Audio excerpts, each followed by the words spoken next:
네, 여러분 안녕하세요. 2022년 서울시 집합건물 시민 아카데미 신년 특집 집합건물 대담회 시작하도록 하겠습니다. 네, 반갑습니다. 저는 한국집합건물진흥원 이사장 김영두입니다. 오늘은 두 분의 대표님을 모시고 건물 관리의 미래라는 주제를 가지고 말씀을 나눠보도록 하겠습니다. 먼저 오늘 대담회에 참여하신 두 대표님을 소개해드리도록 하겠습니다. 먼저 한상홍 대표님 나와주셨습니다. 반갑습니다. 네, 한상용 대표님은 경기지능주택관리 대표님으로 계십니다. 그리고 이창호 대표님 나와주셨습니다. 네, 이창호 대표님은 거창유지관리 대표님으로 계십니다. 오늘 두 분을 모시고 집합건물 또는 주택의 그 관리, 건물 관리의 미래라는 주제를 가지고 여러 가지 주제를 가지고 이야기를 나눠보고자 합니다. 여러분들한테 그 집합건물이나 공동주택 건물의 관리에 관련된 여러 가지 유익한 말씀 들려주시고 또 우리 사회가 나아가야 될 방향에 대해서 좋은 말씀 들려주실 거라고 기대를 합니다. 여러 가지 주제가 있지만은 먼저 건물 관리의 현황에 대해서 한번 두 분한테 여쭤보고 싶은 게 있는데요. 20세기가 주택 개발의 시대라고 한다면은 21세기는 건물 관리의 시대라고 볼 수 있을 것 같습니다. 우리가 20세기에는 많은 건물을 지어서 보급하는 게 주된 관심사였다면은 이제 건물이 많이 보급이 되었고 또 우리나라 건설 기술이 많이 발전하였기 때문에 더 이상은 이제 건물을 짓는 것보다는 지어진 건물을 관리하는 데 초점을 맞춰야 되지 않을까라는 생각이 듭니다. 건물이 이제 건물 개발이라든지 건물을 짓는 건축업이 많이 발전해 있고 그에 따라서 또 이제 건물이 많이 들어서 있으니까 건물 관리에 관한 부분도 상당히 발전해 있을 거라고 생각합니다. 제가 이제 다른 나라와 비교를 해봐도 우리나라의 주택 관리업 분야 그 부분은 참 많이 발전해 있는 것 같습니다.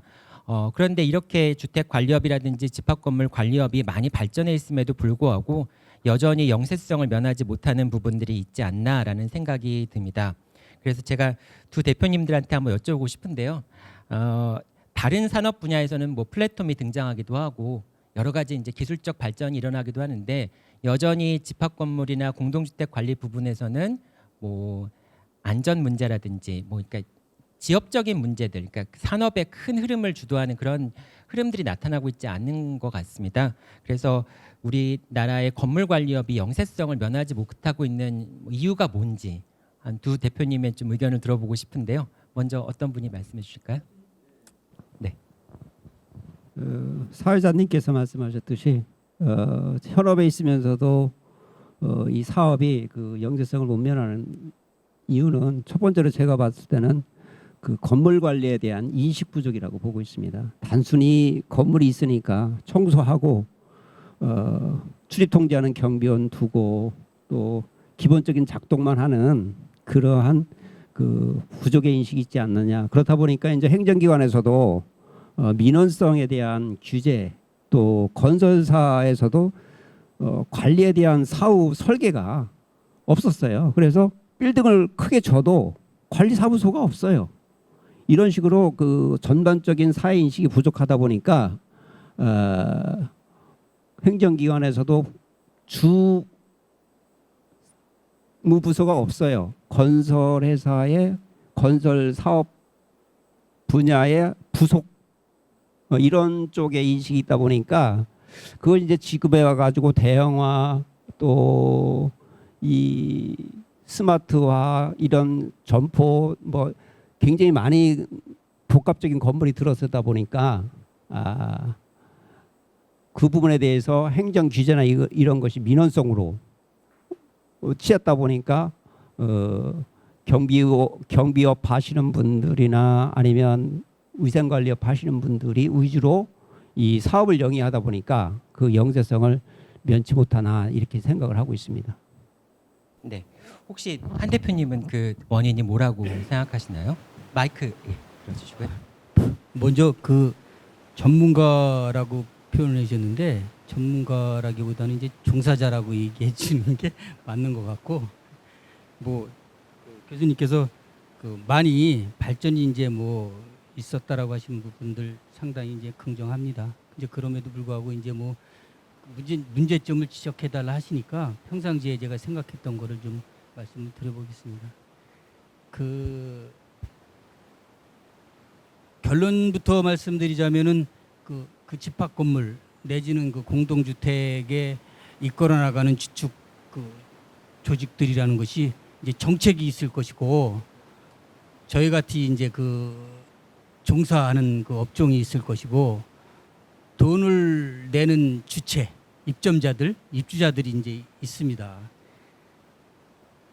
근데 이제 결론부터 말하자면 이 세 기구가 그 능동적이지 못하고 소극적, 피동적으로다가 이렇게 끌려왔다라는 게 이제 결론이고 그렇죠. 이제 이유가 있었을 텐데 네. 첫 번째는 이제 정책에 뭐 우리 대표님께서 말씀하셨는데 공급의 밸런스가 맞춰져 왔지 관리에 관한 거는 전혀 뭐 거의 없다시피 해서 이 업계가 지금 왔거든요.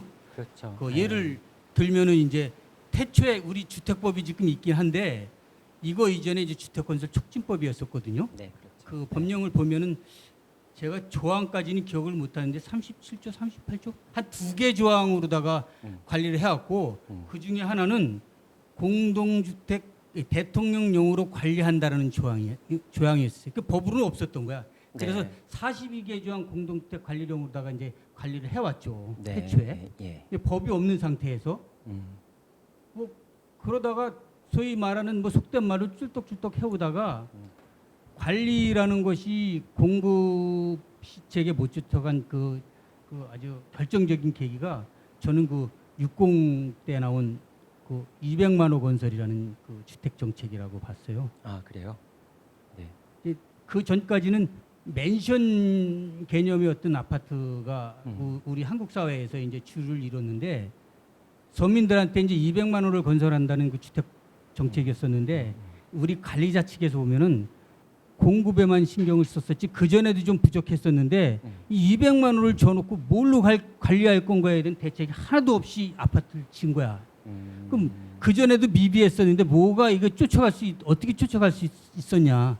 그 벌어지기 시작한 틈이 이제 거기라고 보고 뭐 시간이 제한됐으니까 제가 대략적인 건 말씀드릴게요. 예, 예. 그다음에 이제 두 번째는 그 소유의 개념과 그 주거의 개념이 혼재돼 버리는 이런 상황이 왔는데 최근에 와서는 주거라는 것보다도 소유라는 아파트 부동산이 현금화가 됐어요. 현금화. 아, 그러니까 아파트가 소유의 대상이냐, 네. 주거의 대상이냐, 삶의 어떤 관점, 예. 안전한 삶을 유지하는 공간으로서 이 이미지가 구축이 돼가야 되는데 네. 재산 증식의 일환으로 변해버렸다는 거예요. 그러다 보니까는 사는 주민들 입장에서는 관리라는 것은 돈이 투자가 돼야 되고 장기적인 플레이에 의해서 계획이 돼야 되는데 그때 우리 집 얼마 올랐어, 어때 분양받고 나가야 돼 이런 계산이니까 관리비 내는 거 이런 건 관심이 없는 거야. 무조건 싼 게 좋은 거야. 이제 관점이. 그러니까 주거에 관심이 맞춰져 있고 그렇다면 주거의 질을 위해서는 관리가 중요한데 그런 부분보다는 건물을 만들어서 보급하고 그걸 소유의 수단으로 재산 증식의 수단으로 생각하는데 초점이 맞춰지다 보니까 건물 관리에 소홀할 수밖에 플레인이 없는 없다는 거죠. 그러니까 거기 말씀이신 종사하는 거죠? 사람들은 거기에 맞춰서 인원 줄이고 관리비 절감하고 이런 데만 포커스를 맞추다 보니까는 결국 이제 이런 지속되다 보니까 이런 문제점들이 발생이 됐다고 보고 이제 마지막으로는 어떻게 보면 이게 제일 중요한 상황인 것 같기도 한데 그 건물 부동산이 사적 재산 아닙니까? 네, 이걸 그렇죠. 공권력이 어떻게 효율적으로 관리하느냐, 통제하느냐, 어디까지 개입을 하느냐 이런 문제가 네. 해결될지 쉽지 않은 문제죠. 쉽지 않은 그러니까 문제죠. 이런 게 전제되는 한도 내에서 정책을 만들고 공권력이 어떤 영향권을 발휘한다는 것은 소극적일 수밖에 없지 않았겠느냐. 이런 점들 때문에 이 지금 사회자님께서 말씀하신 문제들이 현재는 뭐 일어나지 않나 이렇게 저는 보고 있습니다. 아, 내 건물이 어떻게 잘 관리되느냐가 초점이 아니라 내 건물의 가치가 얼마나 올라가느냐, 내 재산으로서 얼마나 가치가 있느냐 그 부분에 초점이 맞춰진다는 말씀이 되게 인상적이었는데요. 이 대표님, 제가 한 가지 좀 궁금한 게 있는데, 그러니까 평상시 제가 갖는 생각 중에 하나가 우리 사회에서는 관리비가 싼 게 선인 것처럼 이렇게 여겨지는 분위기가 있는 네네. 것 같아요. 네. 근데 그 물건이라는 게 우리가 물건의 품질이 좋아야지 물건이 싸다고 좋은 건 아니잖아요. 근데 마치 관리비는 싼 게 좋은 것처럼 이렇게 사회적인 인식이 있는데 네네. 제가 그 잘못 생각하는 건가요? 아니면 그 관리비는 꼭 싼 게 선이 아니다라고 생각하는 게 맞는 건가요? 사람들이 이제 이 시기 최저 비용을 들여서 최고의 서비스를 받으려고 하거든요. 이렇게 서비스라는 거는 어떤 제품을 개발해서 생산 실적이 나오고 눈으로 보이는 게 아니고 직원들에 대한 친절도나 이런 부분은 상당히 요구하면서 그 부분을 우선은 아까 말씀드렸듯이 그냥 유지 보수, 기능 보전 요거만 하고 본인이 불편하지 않으면 전체적인 뭐에 대해서 그 서비스의 질을 파악을 못한다고 보고 있어요. 그래서 인식 전환이 저는 돼야 된다고 보는 거죠. 예를 들어서 저희들의 단순 업무지만 물과 공기에 대한 그 고마움을 모르듯이 실제적으로 복합 건물이나 상가에 그 전기 공급이 안 되고 물 공급이 안 됐을 때 그 피해는 굉장히 많거든요. 그렇죠. 그래서 그런 인식의 전환이 먼저 필요해서 우선 내가 불편하지 않다고 해서 또 관리비가 비싸다고 해서 그렇게 그 주장하는 건 옳지 않다고 봐요. 그래서 거기에 맞게끔 서비스의 질도 높아지고 여기에 종사하는 직원들의 어떤 그 감정 노동 친절해야 된다는 그 서비스 제품까지 제공해야 된다는 거를 좀 알았으면 하는 겁니다. 예. 이 이제 연결되는 문제이긴 한데요. 건물이라고 하는 게 아까도 이제 소유의 대상이고 그 이제 재산의 당연히 재산 가치의 대상이기도 한데요. 사실은 건물이라고 하는 거는 소유를 했건 아니면 임차를 했건 그 안에 살고 있는 사람들의 삶과 밀접하게 연결될 수밖에 없잖아요. 우리가 저희가 상가 같은 경우를 보면은 상가가 제대로 관리되지 않으면은 결국은 상가가 공동화되고 건물 자체가 그러니까 상가 건물 자체가 이제 뭐 황폐화되는 그런 경우들이 많은 것 같습니다. 그래서 결국은 건물의 관리라고 하는 것은 사람들의 삶과 밀접하게 관계돼 있을 수밖에 없는데 이건 아까 첫 번째 말씀해 주신 것처럼 결국은 우리가 개발의 시대에서는 건물을 보급하는 것에만 초점을 맞춰져 있고 건물의 관리에는 별로 신경을 쓰지 못했던 거의 연장선상일 수 있을 것 같은데요.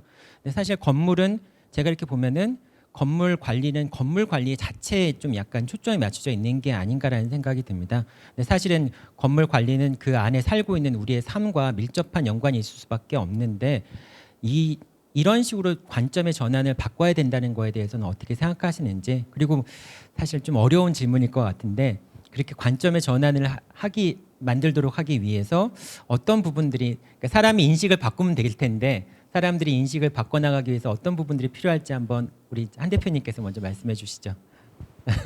너무 어려운 질문인가요? 상당히 동의합니다. 네. 상당히 동의하는데 어떤 식으로 할 거냐에 대한 거는 좀 어려운 얘기고 뭐 아까도 조금 말씀드렸는데 옛날에는 건물 관리, 아파트 관리가 그냥 건물 관리하고 물 잘 나오고 네.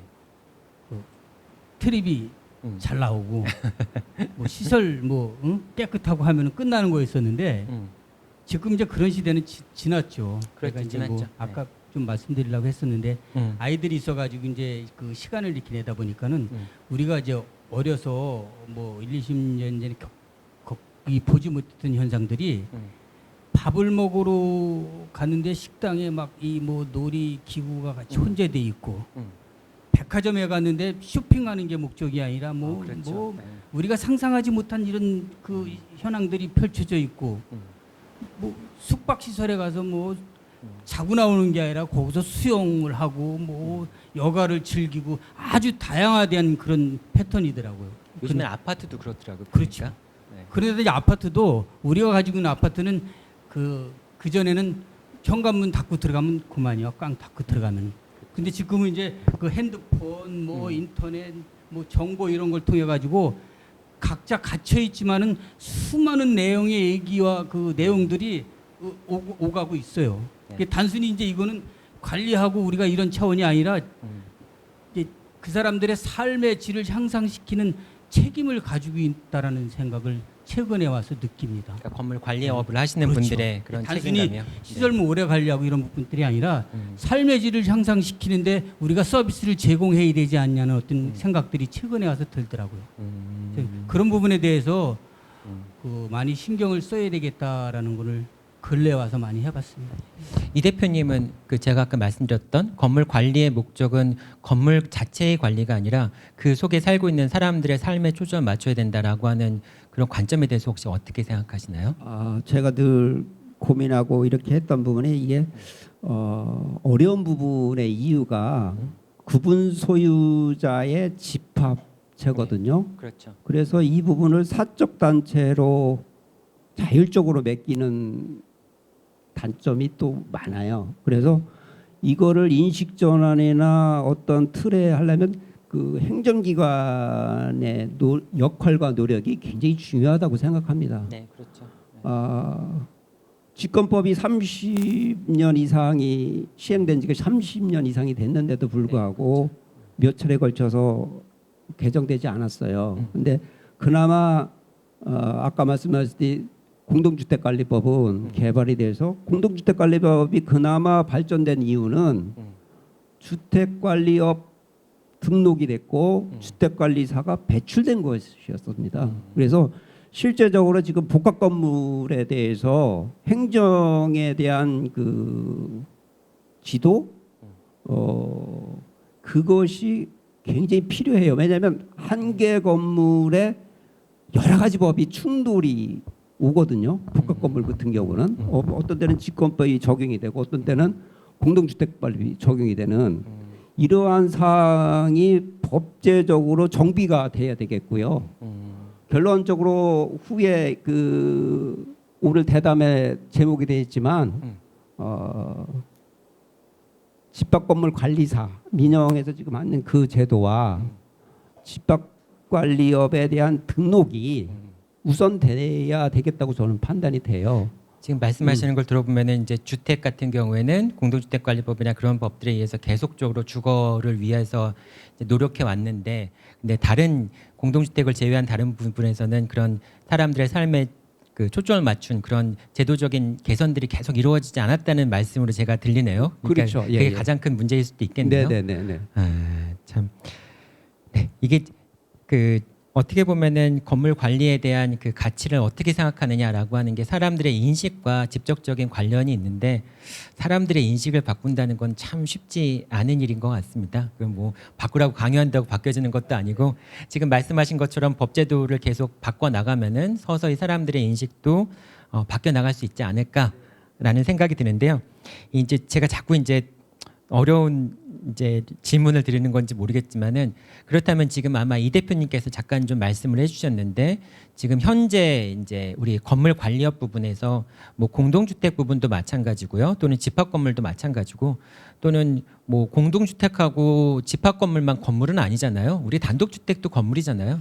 이런 건물 관리업 전체적으로 봤을 때 우리 사회가 앞으로 이제 발전하기 위해서는 어떤 부분에 대한 이제 변화가 좀 필요할까? 뭐 법제도에 대한 변화일 수도 있고요. 아까 말씀하셨던 사람들의 인식 변화일 수도 있을 것 같고요. 어떤 부분에 변화가 있어야 되는지 한번 좀 우리 한 대표님부터 말씀해 주실까요? 일단은 먼저 이 업에 종사하고 있는 저희 같은 사람들의 어떤 그 자세가 좀 변해야 되겠고, 그 태연하게 이제 해오던 대로 한다라는 자세에서 좀 탈피하려는 어떤 노력이 필요할 것 같고, 그 최전방에는 지금 잠깐 아까도 뭐 대두가 됐었지만은 4차 산업에 대한 대응이라고 그럴까? 네. 미디어 시대 사람들의 어떤 그 상상의 세계 이런 부분들을 대응하려는 노력이 좀 필요할 것 같습니다. 그 법이 뭐 그 제도화해야 된다는 거는 우리 대표님 말씀하셨고, 네. 그런 그러니까 두 번째에 포함된 내용의 얘기인데, 삶의 질을 향상시키려 하는 어떤 그런 거기에 부합하는 그런 자세가 일단 제일 먼저 필요한 것 같습니다. 아무래도 이제 아파트 같은 경우에 뭐 수영장도 있고 헬스장도 있고 그런 것들이 자꾸 이제 현상들이 나타나다 보면은 사람들이 이제 건물 관리업이라는 게, 건물 관리라고 하는 게 단순히 건물만 관리해 주는 게 아니라 수도 전기 공급이 아니라 우리의 그 일상의 행복과 관련된 부분도 건물 관리업의 일종이다라는 식으로 인식이 바뀔 수도 있겠네요. 혹시 뭐 아까 이 대표님 이제 미리 좀 말씀해 주신 부분도 있는데요. 이제 건물 관리업이 좀 더 발전하기 위해서는 어떤 부분이 좀 뭐 보완이 돼야 된다, 아니면은 뭐 어떤 부분에 대해서 우리가 좀 정책적으로 관심을 기울여야 된다라고 생각하시는지요? 누누이 저도 말씀을 드리지만 현실에 이제 문제점 부각되는 것이 건설 단계에서부터 좀 사후 관리 차원에서 설계에서부터 시작이 돼야 된다고 봐요. 아, 그 건물 왜냐하면 관리의 시작은 설계 단계에서부터. 왜냐하면 네. 저희들이 이제 예를 들자면 재활용 쓰레기장 같은 경우는 택배로 인해 가지고 굉장히 물량이 많거든요. 네. 근데 전국적으로 다 작아요. 굉장히 민원. 그거는 행정의 어떤 기준에 의하자면 건설사가 일부러 크게 듣지를 않거든요. 아까 말씀하셨듯이 제 수영장을 만들 게 아니고 실제적으로 실생활의 편리성이나 유익함을 감안해서 그다음에 전기자동차 충전소 이것도 대책을 또 강구해줘야 돼요.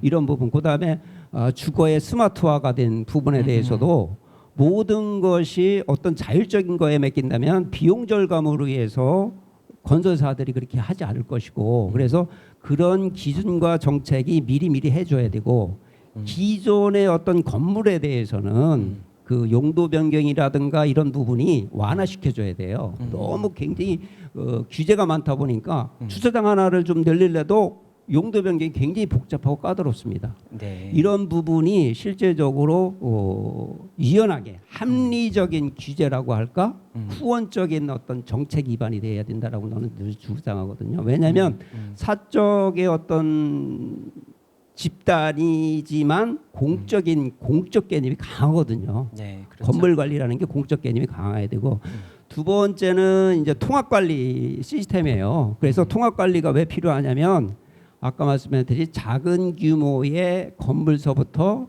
대규모의 건물이 있습니다.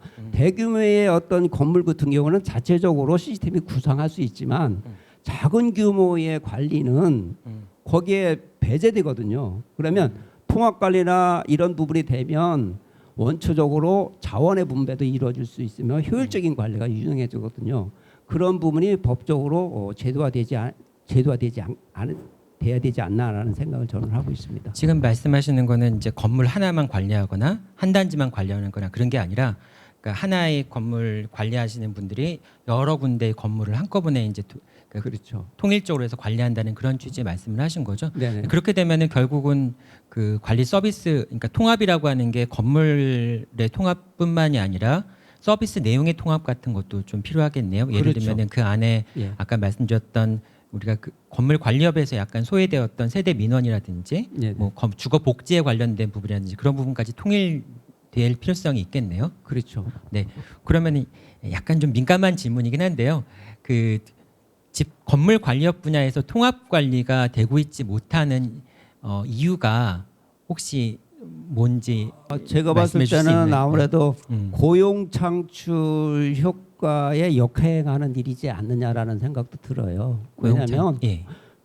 여러 사람이 관리하는 부분을 통합 관리하다 보면 스마트화 시키고 어떤 원격 시장을 인력이 하다 보니까 줄어드니까? 인력이 줄어드는 그런 역행하는 효과 때문에 못하는 부분도 없지 않아 있겠다라는 생각을 하거든요. 실제적으로 이제 건물 같은 경우 복합 건물 같은 경우는 야간 같은 경우는 전부 철수를 하거든요. 그런데 야간에도 당직 근무를 해야 되고 이런 부분이 비효율적으로 인력에 대한 낭비도 있을 수 있거든요. 그런데 방금 말씀드렸던 그것 때문에 좀 어렵지 않나라는 생각을 일부 좀 해봤습니다. 한 대표님 지금 말씀하신 부분이 사실 우리 사회에서 가장 민감한 부분 중에 하나인데요. 4차 산업혁명이라고 하는 것이 결국은 기술의 발전을 통해서 그러니까 사람들의 일자리가 줄어드는 게 가장 우리가 이제 큰 사회적인 현상 중에 하나잖아요. 근데 사실 말씀하신 것처럼 4차 산업혁명 기술을 이용하고 통합관리에서 효율적으로 관리가 되고 이러다 보면은 결국은 관리업 종사자들의 수가 좀 구조조정이 될 수밖에 없지 않냐라는 생각이 들 수도 있는데 그 부분에 대해서는 혹시 어떻게 생각하세요?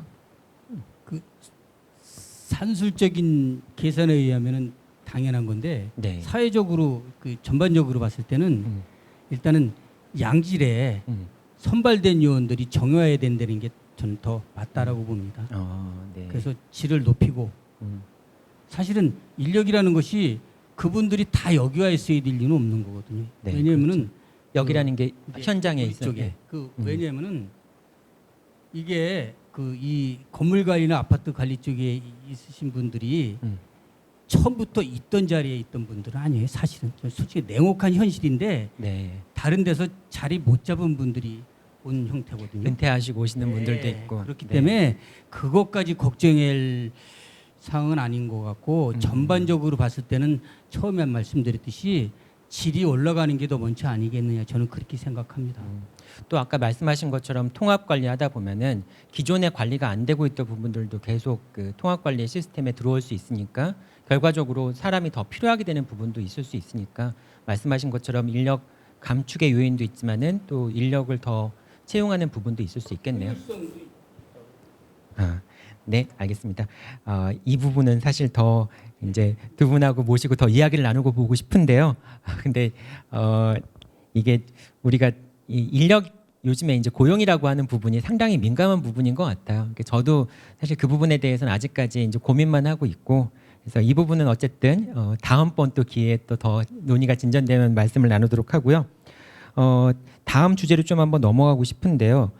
업자 등록제도, 그러니까 업에 대한 등록제도가 사실은 법에 여러 군데에 있습니다. 왜냐하면 어떤 것들을 업으로 해서, 그러니까 영업을 하기 위해서는 일정한 요건을 갖춰야지 요건도 갖추지 못한 사람들이 이렇게 관리를 하거나 영업을 하게 되면은 사회적으로 문제가 생길 수 있잖아요. 그래서 우리 법은 여러 군데에서 그 등록제도, 업에 대한 등록제도를 두고 있습니다. 그 대표적인 게 이제 공동주택 부분에서 주택관리업자 등록제도가 있겠죠. 그래서 주택 관리업을 하기 위해서는 일정한 요건을 갖추어서 등록을 하고 관리업을 해야 됩니다. 그런데 이제 이건 집합 건물에 약간 좀 한정된 얘기긴 한데요. 집합 건물 분야에서는 공동주택처럼 이게 이제 건물 관리업자 등록제도가 없어요. 그러다 보니까 시행사가 그냥 대충 만들어서 자기들 미분양 분량까지 포함해서 관리를 한다든지 아니면은 뭐 일부의 구분 소유자들, 시행사까지 포함해서 일부의 구분 소유자들이 뭐 어떤 관리회사 같은 걸 만들어서 관리 권한을 독점한다든지 이런 현상들이 생기는 것 같습니다. 근데 그런 업체들이 능력이 있으면은 이제 뭐 요건, 인력과 장비를 갖추고 있다면 문제가 안 되겠지만은 이제 그렇지 못한 부분이 문제인 것 같은데요. 혹시 이제 지금 그 문진석 의원님이 작년에 2021년도에 집합건물 관리업 등록제도라고 하는 것을 이제 집합건물법에 이제 신설하는 그 법안 발의를 했습니다. 혹시 이 집합건물 관리업 등록제도에 대해서는 어떻게 생각하시는지 우리 이 대표님께서 먼저 좀 말씀해 주실까요?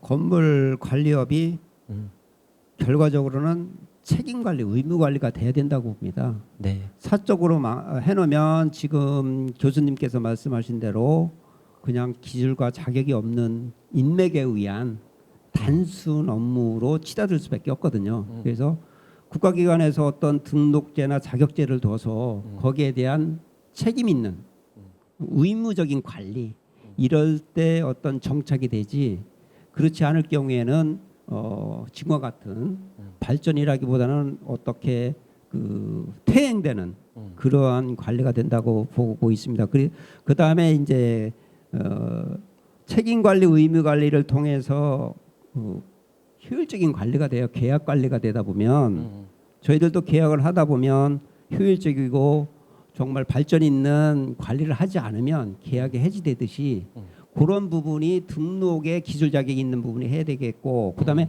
행정기관에서 각종 민원에 대한 그 조정 역할을 할 수가 없어요. 등록을 하지 않으면은 그렇죠. 네. 그래서 그 전문 기업이나 전문 자격자가 가지는 분들이 그 어떤 규약과 기준에 의해서 절차를 밟으면서 이 발전이 되거든요. 쉽게 말씀드리면은 아파트 관리업이 성장한 거를 지금 따라갈 수밖에 없지 않느냐라고 보고 있고요. 일부에서는 지금 뭐 자치단체에서도 공동주택관리법에 준해서 관리규약을 만들어 가고 있습니다. 그래서 시급하게 그 복합건물 관리 등록제가 시행이 돼야 된다고 저는 보고 있습니다. 한 대표님도 비슷한 생각이신가요? 뭐 이견이 없습니다. 이 대표님 말씀하신 거에 100% 동의하고 자본주의 국가, 법치 국가에서는 그 권한과 권리를 누리는 데는 책임이 따르는 거 아닙니까? 그러니까 관리업이라고 하는 그런 그럼요. 자신들의 이익을 누리기 위해서는 그만큼 책임이 그럼요, 따라야 된다는 그럼요. 말씀이신 거죠? 그 이익이 창출되는데 지금 형태로 보면은 그냥 쫄떡쫄떡하다 빠져나가고 이제 뭐 이런 현상들이 많이 일어나고 우리가 보지 않습니까? 100% 법제화해야 된다고 저는 뭐 주장합니다. 한 대표님 혹시 그 집합 건물 분야에서 자격이 안 되는 그런 관리 업체들이 관리하고 있는 경우를 혹시 종종 보시나요? 거의 많죠. 뭐 없지. 뭐 청소하시는 아주머니 몇 분 모시고 청소하시는 분들이 건물주나 뭐 사업주 자러 가지고 우리가 이거 얼마에 할게 뭐 하다가 최근에는 저희한테 이제 뭐 그 좀 큰 건물을 해야 되는데 자기 스펙 가지고 안 되니까는 뭐 주택관리업을 좀 면허를 좀 썼으면 뭐 빌려달라고요? 이게 뭐 몇 프로를 줄 테니까 좀 이렇게 하자고 그러는 들어오는 사람들도 있고. 근데 이런 부분들이 네.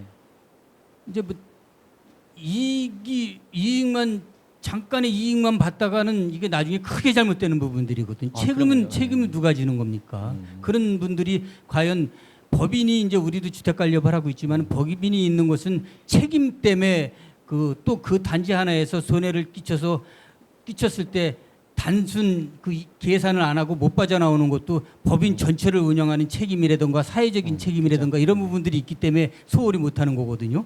예, 그런 부분에서 보더라도 그 화두의 어떤 그런 거에 대해서는 그럼요, 당연한 거죠 이건. 제가 그 이제 여러분들한테 질문을 받는데 제일 황당한 질문 중에 하나가요. 관리회사가 와서 관리를 하는데 이제 입주민들이 가서 관리비 내용을 달라고 얘기를 하잖아요. 관리비가 얼마나 입금됐는지 그런 걸 좀 알아보고 싶다라고 얘기했는데 관리회사가 이거는 회사의 내부 비밀 정보기 때문에 줄 수 없다는 얘기를 하는 경우가 있어요. 제가 그래서 그게 도대체 왜 그게 회사의 내부 정보일까라는 그런 생각을 든 경우도 있거든요. 실제로 그런 경우들이 종종 있나요?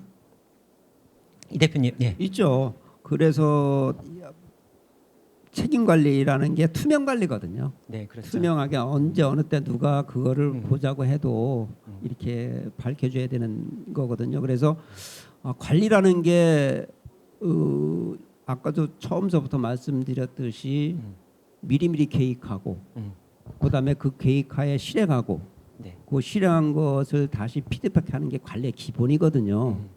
이런 부분이 되려면 자격이 있는 기술 능력과 행정 능력과 또 시스템을 갖추지 않으면 할 수가 없는 상황이거든요. 그래서 이런 부분을 제가 또 누누이 말씀드리자면 법제화하지 않으면 어느 누구도 아까 말씀드렸듯이 현 상황의 건물 관리는 그 입점자의 누군가의 인맥에 의해서 청소업 하시는 분 또 경비업 하시는 분한테 맡기는 그런 상황이거든요. 정말로 이제는 품질 있는 관리업 면허 제도를 도입해야 된다. 도입하지 않으면 답이 없다라고 저는 보고 있습니다. 그 이 두 분이 이제 실제로 주택 관리업도 하고 계시니까요. 이제 당연히 두 분은 제가 보기에는 법이 없어도 열심히 잘 성실하게 해주실 것 같은데 그래도 이제 업을 하시면서 그 법이라든지 또는 행정 감독이라든지 그런 부분을 염두에 두시고 더 투명하게 하실 수밖에 없죠. 그러면 이제 관리업 등록 제도가 도입되면은 이제 집합 건물 분야에 진출하는 관리 업체들도 지금 말씀하신 것처럼 공동주택 분야처럼 그 행정 규제라든지 이런 걸 염두에 두고 더 투명하게 관리할 수밖에 없게 되겠네요. 네. 네. 그 두 분도 이제 이 법안이 통과될 수 있도록 좀 저희 진흥원에서 사실은 그 법안을 이제 발의하는데 저희도 참여를 했었거든요. 두 분도 적극적으로 좀 도와주시기 바라고요. 알겠습니다. 네. 마지막으로 이제 한 가지 더 여쭤볼 게 있는데요. 그 건물이라고 하는 게 사실은 뭐 저도 이제 그 제가 아는 지인분 건물을 가봤는데 저는 이제 제 그 집으로만 들어가니까 엘리베이터 타고 집으로만 들어가니까 이제 잘 몰랐지만은 그 이제 제 지인분이 건물을 짓는 걸 가보니까 건물 지하에 보니까 무슨 뭐 기계실이라든지 무슨 뭐 보일러 또는 전기실 뭐 이런 것들이 있더라고요. 이거 건물이라는 게 이게 참 위험한 거기도 하고 참 복잡한 기술을 많이 필요로 하는구나 그런 생각을 많이 들었습니다. 그래서 이제 건물을 관리하기 위해서는 아무나 관리할 수 없겠구나라는 생각이 들었는데요. 이 공동주택 부분에서는 주택관리사라고 하는 또는 이제 다른 여러 가지 기술자들이 있잖아요. 그분들이 이제 의무적으로 배치가 돼서 건물을 관리하고 있습니다. 네, 그러니까 안전하게 관리될 수가 있겠죠, 상대적으로. 근데 집합 건물 분야에서는 사실은 이 건물 관리를 위한 전문가에 대한 그런 그 규정이 전혀 없어요. 그래서 어떻게 보면 당연한 얘기일 수도 있는데 이 집합건물 분야에서 전문 관리 인력이 어느 정도 필요한지 그리고 그런 인력이 필요하다면은 뭐 어떤 분야에서 어떻게 활동하면 좋겠는지 한번 좀 말씀해 주시면 좋겠습니다. 누가 먼저 말씀해 주실까요? 이 대표님 예, 먼저 말씀해 주시죠.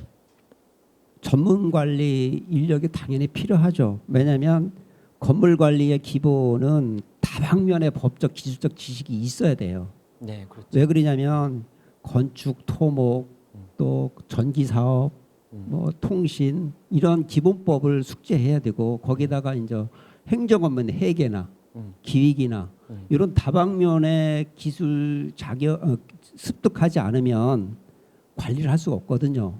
법률적인 부분이. 그래서 그나마 서울시에서 그 고도의 법률적 지식과 이 관리에 대한 거를 확산하는 거에 대해서 저도 찬성을 많이 하고 있고요. 네. 그런 부분의 일원으로 자격자가 반드시 있어야 된다라고 저희들은 보고 있어요. 주택관리사가 있듯이 주택관리사와 다르게 상가나 이런 복합 건물은 다양성이 있거든요. 네. 아파트는 그나마 주거의 공간이지만 복합 건물에 대한 거는 주거의 공간도 있고 사무실 공간도 있을 수 있고 아파트형 공장도 있을 수 있고 이런 다방면의 어떤 그 집합체이기 때문에 더더군다나 집합관리사가 자격자가 반드시 필요하다라고 저도 보고 있습니다. 네, 그렇군요.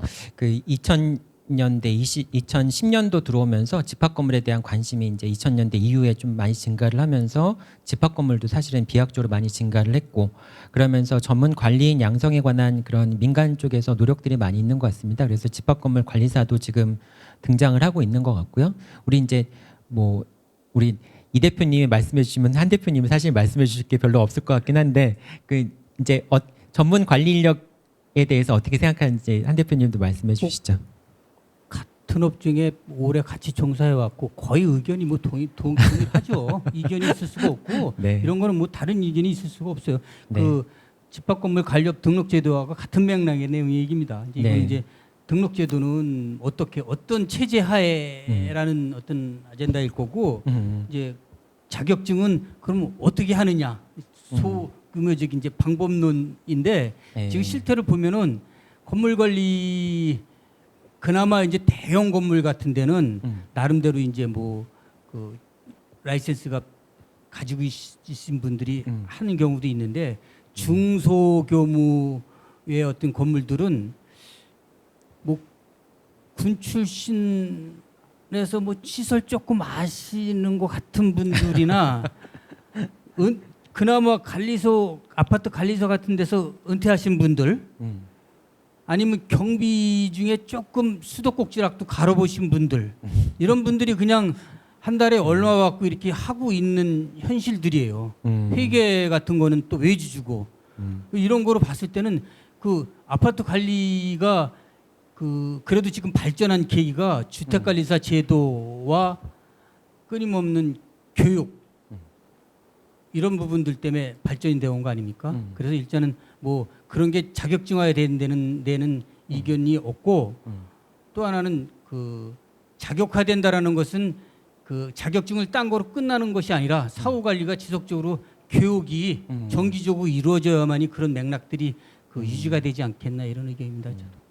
그 좀 약간 이제 이것도 민감한 질문일 수 있을 것 같은데 현재 주택관리사 제도가 공동주택을 발전시킨 거는 맞거든요. 근데 또 이제 여러 가지 문제점들도 많이 갖고 있는 것 같습니다. 만약에 집합건물 분야에서 이제 전문가 양성하는 전문가 제도가 도입이 된다라고 한다면은 당연히 이제 주택관리사를 모델로 할 수밖에 없겠죠. 그러면 이제 그 주택관리사의 제도에 대한 어떤 좋은 측면은 받아들이고 또 어떤 문제점들 같은 건 더 극복하는 차원에서 이제 집합건물 관리사라든지 그런 전문가들에 대한 그 배출 시스템을 만들어야 될 것 같은데요. 혹시 이제 뭐 너무 민감한 주제이기 때문에 짧게 그 주택관리사 제도 쪽에서 어떤 부분이 좀 보완되면 좋겠는지에 대한 혹시 생각을 갖고 계신 게 있으신지 있으시면 좀 말씀해 주시면 좋을 것 같아요. 그러니까 주택관리사 제도 자체가 제도적으로 바람직하기도 하지만은 약간 좀 어떤 그 문제점이 있는 부분도 있을 것 같은데 혹시 그런 부분에 대한 생각은 혹시 있으신가요? 민감한 부분이죠. 이제 아, 네.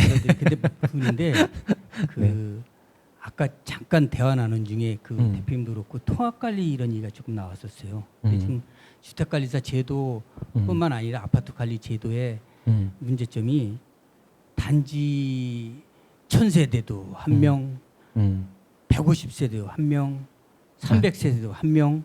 그 주택 관리사 배치되는 그렇죠. 게 네. 사실은 우리가 각자의 집단에서 자기 이익이 되는 계산 배제하고 객관적으로 이렇게 봤을 때는 그런 부분은 불합리하다고 봅니다. 더 효율적으로 통합관리 시스템이라든가 행정관청의 그 소위 말하면 이제 동사무소라든가 이런 인력들과 연대해서 효율적으로 운영할 수 있는 그 방법이 있을 거라고 봅니다.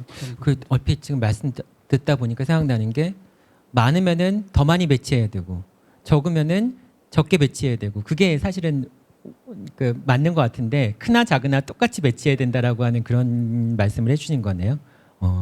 혹시 이 대표님도 말씀 안 해주셔도 상관없습니다. 결국은 고비용이거든요. 네. 작은 단지에 한 명 배치하는 거에 대한 고비용. 그래서 집합관리사는 그런 부분이 좀 단점이 상쇄됐으면 좋겠어요. 그래서 한 사람의 집합관리사가 작은 현장을 2개, 3개 통합 관리할 수 있도록 그런 이유는 그 고비용이 많이 들어가거든요. 작은 건물에 집합관리사를 하나 둔다면 그 관리비를 다 입주민들이 부담해야 되죠. 부담해야 되는 단점이거든요. 그것이 감안이 돼서 아마 추진을 하시는 게 좋을 것 같습니다. 지금 그러니까 말씀하신 거는 적은 세대 같은 경우에는 한 분이 다 관리할 수도 있고 또 많은 세대 같은 경우는 뭐 전문가들이 2-3명이 들어가서 또 관리할 수도 있고 그런 이제 상황에 맞는 그런 인력 배치가 필요하다는 말씀이신 거죠? 주택관리사 같은 경우는 일단 행정력에 우선하는 거 아닙니까? 네. 예. 그러면 거기 나오는 비용들을 기술직으로 좀 보충한다거나 사실은 그 일선에서 현장에서 행정이라는 것은 범위가 넓어서 넓게 할 수 있는데 기술적인 거는 그래도 구분적으로 다 활동해야 되는 부분들이 있거든요. 그렇게 활용할 수 있는 방법도 있다고 저는 봅니다. 말씀 들으면서 느끼는 건데 이렇게 단지별로 이렇게 딱 그 한계를 지면은 그러니까 4차 산업혁명이라고 하는 기술 같은 것들을 활용해서 관리업을 발전시키기 위한 것도 좀 한계가 있지 않을까라는 생각이 들기도 합니다. 네, 오늘 사실은 짧은 시간 동안에 더 많은 얘기를 듣고 싶고 그리고 또 우리가 이제 편하게 이야기를 나눌 때는 더 민감한 얘기들도 많이 나눌 수 있을 것 같은데 우리가 사실 우리 사회를 살아가는 데 있어서 많은 이해관계의 대립이 있고 하기 때문에 또 우리가 갖고 있는 관점이 다른 분들한테는 또 이제 불편한 걸 수도 있기 때문에 조금 가능하면 객관적인 차원에서 말씀을 나누다 보니까 좀 더 재밌는 얘기들이 더 많을 것 같은데 그래도 오늘 참 유익한 얘기 많이 들었고요. 우리나라의 건물 관리업의 미래에 대해서 다시 한번 고민해 볼 수 있는 좋은 시간이었던 것 같습니다. 앞으로 종종 이런 기회 가져서 좀 두 분도 좋은 얘기 많이 들려주셨으면 좋겠습니다. 마지막으로 이제 한 말씀씩 인사 말씀 해주시고요. 마치도록 하겠습니다. 우선 그 한국집합건물진흥원 우리 사회 보신 김영도 이사장님께 이업의 종사자로서 이렇게 그 발전을 위해서도 애쓰시는 거에 감사드리고요. 또 이제 서울시 시민 아카데미니까 서울시 쪽에도 한번 그 얘기 하려고 그랬어요. 그래서 네. 감사합니다. 그나마 그 행정기관에서 특히 서울시에서 이런 집합건물 시민 아카데미를 개설해서 관심을 가져준 것에 대해서 담당자분께도 굉장히 감사드립니다. 또 조금이나마 좀 부탁의 말씀을 드린다면 건물을 질 때는 1년에서 3년 걸립니다. 그렇지만 사후 관리는 50년이 걸립니다. 50년 동안에 고비용이 가는 그런 관리가 중요합니다. 우리 관리업에 종사하는 사람들은 실생활과 밀접해 있습니다. 종사들은 지금까지 도외시하고 배제된 부분을 많이 감안해 주셔서 좀 더 그 우리 실생활에 밀접한 일을 하는 힘 주시고 또 기준 주시고 또 합리적인 규제 또 후원 많이 해주시기를 우리 행정기관 담당자분들께 부탁하게 말씀을 드립니다. 네, 감사합니다. 네, 한 대표님 말씀해 주시죠. 일단은 네. 행정기관에서 이런 장들을 마련하고 또 뭐 조심스러운 부분들을 조심스럽게 얘기도 하지만은 이런 시간들이 많이 기회가 가져진다라는 것은 분명히 이 발전의 시작이라고 봅니다. 예, 아, 네. 예, 감사하게 생각을 하고 저희도 이제 이 업을 저도 뭐 오래 했습니다. 30년 넘게 했는데 여태까지 뭐 한 것도 감사하고 앞으로도 그 우리 사업하는 사람들의 어떤 목적뿐만이 아니라 한 번 더 눈을 돌려서 국가적인 차원에서 아니면 뭐 그 함께 살아가는 그 우리 국민들의 어떤 생활 이런 부분들을 포함해서 내가 뭐 할 수 있는 일이 있으면은 좀 동참해서 하겠다는 자세, 각오를 말씀드리고 인사를 가름하겠습니다. 네, 감사합니다. 건물 관리는 결국 사람들 삶의 질의 문제인 것 같고요. 우리가 워라밸을 얘기하는 것처럼 이제는 우리 삶의 가치, 삶의 질에 대해서 우리가 관심을 많이 갖게 되는 것 같습니다. 그런 차원에서 이제 건물의 관리업의 미래도 결국 우리 삶의 질에 초점을 맞춰야 되지 않을까라는 생각이 듭니다. 그런 차원에서 오늘 두 분 대표님의 말씀, 소중한 말씀은 이제 건물 관리업 분야 또 건물 관리의 미래를 위해서 소중한 그 조언이 되지 않을까라는 생각을 합니다. 네, 2022년 서울시 집합건물 시민 아카데미 신년 대담회 이것으로 마치도록 하겠습니다. 시청해 주신 여러분 감사합니다.